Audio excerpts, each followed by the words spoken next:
नमस्कार दोस्तों, आपका स्वागत है यूट्यूब चैनल मंडी भाव। आज में मैं दिनेश चंद पाटीदार। और दोस्तों, मंडियों में अभी लहसुन की जो नए लहसुन की हैं वो आवक बहुत ही ज़्यादा होने लगी हैं। लगभग आवक अच्छी होने लगी हैं। और वह हैं जो ऊँटी लहसुन है उसकी आवक ज़्यादा देखने को मिली है। हालांकि देसी लहसुन है वो थोड़ा देरी से आएगा, क्योंकि देसी लहसुन की बुआई थोड़ी देरी से होती है और देसी लहसुन लेट आता है। लेकिन धीरे धीरे भी देसी लहसुन अब आना स्टार्ट हो जाएगा। अभी जो वर्तमान समय में जनवरी का महीना चल रहा है और जनवरी समाप्त होते ही फरवरी में देसी लहसुन की आवकें भी आपको अच्छी देखने को मिल सकती हैं। ऐसी स्थिति में दोस्तों, किसानों ने जो ऊँटी लहसुन है वो बड़ी मात्रा में लगाया था। काफ़ी ज़्यादा लहसुन किसानों ने ऊँटी लहसुन लगाया था और काफ़ी महंगा बीज खरीद करके किसानों ने लगाया था। वर्तमान समय में जो लहसुन के ऊँटी लहसुन के भाव हैं वो इतने हाईएस्ट भाव नहीं हैं, फिर भी किसानों को जो लहसुन के ऊँटी लहसुन के भाव मिल रहे हैं वो एक विपरीत परिस्थितियों के कारण जो कि आवकें बढ़ी हुई हैं। और इतना जो वो लहसुन गीला लहसुन होता है वो इतना एक्सपोर्ट जो ऊँटी लहसुन है वो नहीं होता है। बहुत ही कम मात्रा में ऊँटी लहसुन एक्सपोर्ट होता है। हालांकि जो ऊँटी लहसुन है वो पूरी तरह से खाने में भी उपयोग किया जाता है। बाकी दक्षिण भारत के जो किसान हैं इसका बीज खरीदते हैं, तो दक्षिण भारत के किसान अभी इंतज़ार कर रहे हैं कि ऊँटी लहसुन और भी सस्ता हो जाए, उसके बाद खरीदा जाए, ताकि उनको बीज का जो खरीदना है वो उतना उनको महंगा नहीं पड़े जितना कि आप किसानों को इतना महंगा लहसुन पड़ा था। क्योंकि दक्षिण भारत में उत्पादन कम होता है और इधर मध्य प्रदेश, राजस्थान और यूपी, इन सभी क्षेत्रों में, जो गुजरात और सभी क्षेत्रों में जो ऊँटी लहसुन की बुआई होती हैं वो बड़ी मात्रा में होती हैं। और सबसे ज़्यादा जो ऊँटी लहसुन की बुआई होती है वो मध्य प्रदेश और राजस्थान में की जाती हैं। तो काफ़ी बड़ी मात्रा में लहसुन जो है आने वाला है। और लहसुन की जो भाव की बात करें दोस्तों, बहुत सारे किसान पूछ रहे हैं कि भाई आने वाले दिन जो हैं जनवरी में, और भी आगे जो दिन हैं जनवरी के अभी बचे हुए हैं, तो उन दिनों में लहसुन के भाव में, ऊँटी लहसुन में क्या स्थिति बन सकती है। तो दोस्तों देखो, संतुलन बिल्कुल ठीक ठाक है, लेकिन स्थिति ऐसी बन रही है कि भाई आवकें बढ़ेगी तो जो ऊँटी लहसुन है उसके भाव में आपको और गिरावट और भी देखने को मिल सकती हैं। क्योंकि अभी जो परिस्थितियां हैं, स्थितियां हैं, वो सब विपरीत बनी हुई हैं। उसके कारण आपको ऊँटी लहसुन में और भी गिरावट देखने को मिल सकती हैं। और भाव को ऊंचाई में बढ़ने में भी समय लगेगा। अभी भाव उच्चतम स्तर पर नहीं जा सकता है और जो भाव हैं वो गिरावट की तरफ रुख करता हुआ दिखाई देगा। ऐसी परिस्थितियां भी वर्तमान समय में बन रही हैं। हालांकि किसानों ने जो पुराना लहसुन है वो बेचा नहीं था। मैंने एक वीडियो भी दिया था किसान भाइयों को कि भाई आप अपना माल समय पर भेज दें, क्योंकि विशेष करके हमेशा आप लहसुन में एक ध्यान रखें कि पीक जो टाइम होता है वो नवंबर का महीना पीक टाइम रहता है हमेशा गार्लिक के लिए। उसके बाद उसमें धीरे धीरे लहसुन में जो खराबा होता है वो स्टार्ट हो जाता है। उसकी उगने की और उसकी जो क्षमता होती है जहाँ तक टिकने की, वो क्षमता धीरे धीरे उसमें ख़त्म हो जाती है और गार्लिक का वेट भी कम हो जाता है, जिसके कारण किसानों को काफ़ी ज़्यादा नुकसान होता है। हालांकि जिन किसानों ने अपना माल बेच दिया उनको बहुत ही अच्छा प्रॉफिट हुआ है।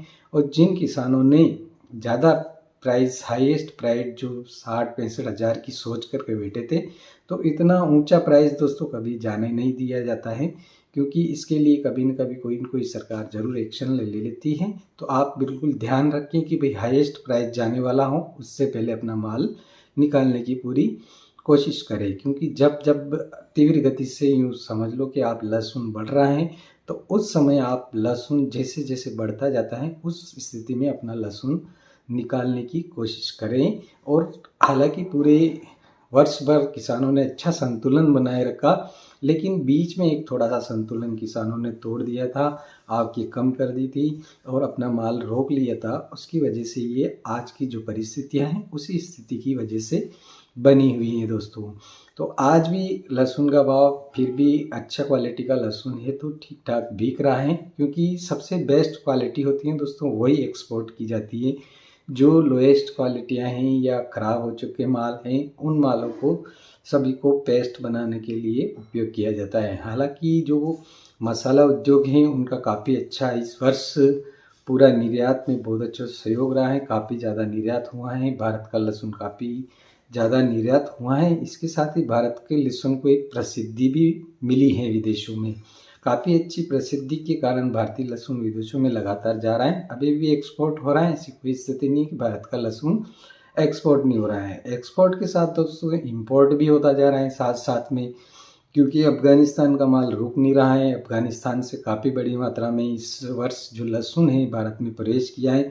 ईरान और इराक से तो कम आया है, लेकिन अफ़गानिस्तान से जितना माल भारत के अंदर प्रवेश किया है वो काफ़ी बड़ी मात्रा में भारत में लहसुन इंडिया के अंदर प्रवेश किया है। यानी कि 7.9 मिलियनियम डॉलर के बराबर लहसुन भारत में अभी तक वर्तमान समय में जो आ चुका है वो आउटडोर से आया है, चीन के मार्फत जो अफगानिस्तान और अंदर प्रवेश कर गया है।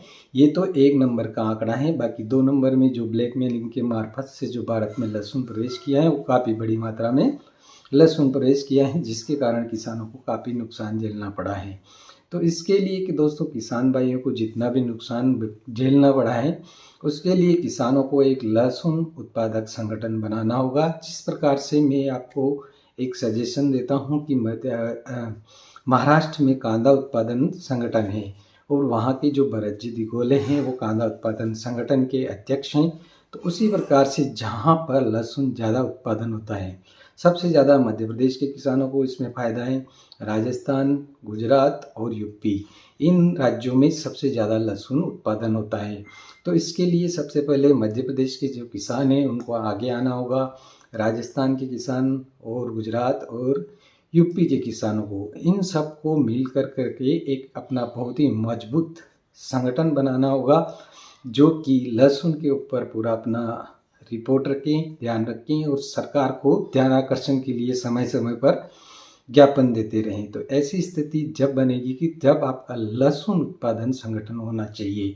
साथ ही दोस्तों व्यापारियों ने अभी जो शनिवार के दिन है एक प्रतिनिधिमंडल व्यापारियों का पीयूष गोयल वाणिज्य और उद्योग मंत्री हैं उनके पास पहुंचा है और उन्होंने इस संबंध में ज्ञापन दिया है कि भाई जो चाइना से लहसुन भारत के अंदर इंटर कर रहा है और आयात किया जा रहा है, जो कि अफगानिस्तान के मार्फत ईरान और इराक से इंडिया में बहुत ही बड़ी मात्रा में आयात किया जा रहा है। तो ऐसी स्थिति में उन्होंने वाणिज्य एवं उद्योग मंत्री पीयूष गोयल जी को अवगत भी कराया है। प्रतिनिधिमंडल ने अच्छा काम किया है। व्यापारियों का एक प्रतिनिधिमंडल पहुंचा था और उनके द्वारा इस संबंध में अवगत कराया गया और लिखित में एक ज्ञापन भी प्रस्तुत किया है। तो माननीय मंत्री महोदय ने अच्छा आश्वासन दिया कि हम इस पर पूरा निष्कर्ष निकालेंगे और इस पर पूरा जो हम हैं कार्रवाई करेंगे। तो मंत्री महोदय का अच्छा स्पष्ट इसमें जो रुख था वो पॉजिटिव था। पॉजिटिव रुख के कारण थोड़ा बहुत किसानों को उसमें फ़ायदा भी मिलता है दोस्तों। तो किसान जो हैं, किसान इसके लिए हमेशा एक्टिव रहेंगे। तो भारत का लहसुन जो छवि बनी है विदेशों में वो छवि कायम रहेगी और भारत का लहसुन बहुत ही बड़ी मात्रा में इस वर्ष 2025 में भी निर्यात हो सकता है। क्योंकि दोस्तों कुछ देश ऐसे हैं जिसमें हाईएस्ट अमेरिका है, उसने भी चाइना लहसुन को निगलेक्ट करने की बात कह दी है, क्योंकि वो भी इसकी जांच करवाएगा। और चाइना का लहसुन है जो काफ़ी जो केमिकल युक्त लहसुन है वो काफ़ी हानिकारक है। उसके अंदर शरीर को धीरे धीरे कमज़ोर करने की जो क्षमता शरीर को कमज़ोर करता है और धीरे धीरे वो अंदर से शरीर को काटता है। तो इस प्रकार का लहसुन खाने से काफ़ी जो रोग हैं दोस्तों शरीर में फैल जाते हैं। तो वो लहसुन ज़रूर आपको देखने में मोटा और अच्छा साफ़ सुथरा होता है, लेकिन फिर भी उसके अंदर पौष्टिक तत्व नहीं होते हैं। और इंडिया का लहसुन है वो पूर्णतया बहुत ही अच्छा, शानदार, और इंडिया के लहसुन के अंदर काफ़ी पौष्टिक तत्व होते हैं। ये नहीं तो इसमें किसी प्रकार का केमिकल उपयोग किया जाता है और इसका आयुर्वेद में पूरा उपयोग किया जाता है। इसी कारण दोस्तों विदेशों में जो लहसुन है, भारत के लहसुन की साख लगातार बढ़ती जा रही है। इस वर्ष भी भारत से बहुत ही बड़ी मात्रा में लहसुन निर्यात होने की संभावनाएं लग रही हैं। हालांकि दोस्तों जब आप सभी किसान भाई जानते हैं कि जब हार्वेस्टिंग का टाइम चलता है तो उस समय लहसुन की आवकें ज़्यादा होती हैं, तो उस समय भाव में गिरावट ज़रूर आपको देखने को मिलेगी।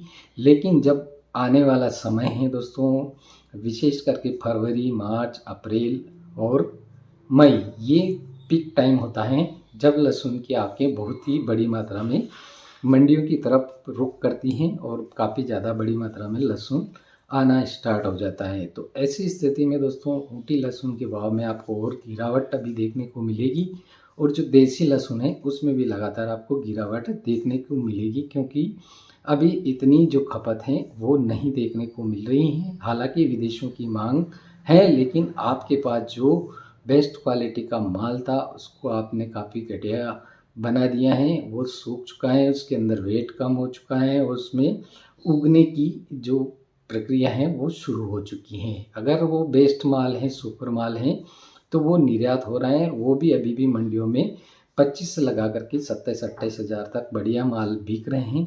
लेकिन जो आपका माल काफ़ी ज़्यादा खराब हो चुका है तो उसमें आपको गिरावट देखने को मिली है। और जैसे जैसे समय निकलता जाएगा दोस्तों माल और भी ख़राब होता जाएगा, क्योंकि फरवरी और मार्च तक माल किसानों के पास अभी इतना स्टॉक बहुत ही बड़ी मात्रा में रखा हुआ है और कुछ व्यापारियों के पास भी स्टॉक बड़ी मात्रा में है। तो लगातार मंडियां अभी फरवरी तक पुराना माल लगभग मार्च के फर्स्ट सप्ताह तक पुराना माल आने की संभावना है। तब तक जो पुराना माल है मंडियों में आता रहेगा। साथ ही नया माल की आवक भी लगातार दिन प्रतिदिन जैसे जैसे दिन निकलते जाएंगे वैसे वैसे नए लहसुन की जो है दोस्तों आवकें भी बढ़ती जाएगी। जैसे जैसे आवकें दोस्तों नए लहसुन की बढ़ेगी तो वो गीला लहसुन रहता है, पूरी तरह सूखा एकदम क्वालिटी वाला नहीं रहता है, इसलिए उसमें जितना वो गीलापन होता है उसके हिसाब से उसको मार्केट में या मंडियों में प्राइस मिलता है। तो दोस्तों जो समय है आपके पास अभी वर्तमान समय है, इसमें आप जो ऊँटी लहसुन है वो धीरे धीरे अपना निकालते रहें। एकदम से अगर बहुत ही बड़ी आवकें बढ़ती गई तो आपको ज़्यादा गिरावट भी देखने को मिलेगी। अगर स्थिति को आप संतुलन में बनाए रखते हैं, मंडियों में संतुलन बनाए रखते हैं और स्थिति आप आगे भी देखते रहिए कि व्यापारियों का माल भी लगातार रोटेशन में निकलना चाहिए, क्योंकि जितने व्यापारी माल खरीदते हैं उनके पास अगर स्टॉक हो जाता है तो ऊँटी लहसुन अभी गीला है और 2-3 दिन अगर पड़ा रह गया तो उसमें खराब होने की समस्याएं रहती हैं। इस कारण जितना माल अगर मंडियों से बाहर की तरफ निकल रहा है, सेंटरों पे निकल रहा है या किधर भी जा रहा है या एक्सपोर्ट भी हो रहा है, तो उस माल के आधार पर आप आवकें को संतुलन बिल्कुल बना के रखें। हालांकि आपका पुराना माल है वो आप किसान भाई अपनी सोच के अनुसार निकाल लें। ये तो दोस्तों हमारी तरफ से प्रस्तुत की गई आपको जानकारी। बाकी सभी किसान भाइयों से निवेदन है कि अपने विवेक से ज़रूर काम करें, जो भी आपका उचित लगे उस हिसाब से काम करें। दोस्तों वीडियो पसंद आए तो ज़रूर लाइक करें और चैनल को एक बार सब्सक्राइब कर दें। धन्यवाद।